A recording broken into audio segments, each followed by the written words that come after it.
Гаврил Луковцев – профессиональный спортсмен. Нырянием в прорубь занялся уже после завершения спортивной карьеры.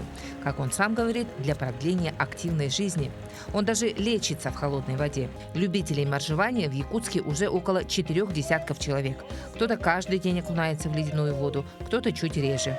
А в чудодейственную силу воды якутские моржи верят не только в крещение. Между тем, у традиции купаться именно на крещение в последние годы появилось немало сторонников. Однако, как предупреждают врачи, любое погружение в холодную воду нетренированному человеку чревато серьезными последствиями для здоровья. Не всем надо окунаться. Тем более в наших суровых климатических условиях, естественно, у нас вода очень холодная. Вообще все хронические заболевания в стадии обострения. Это является категорическим противопоказанием. Может быть у человека потеря сознания, спазмы могут быть сильно вызваны. К очень серьезным последствиям может привести.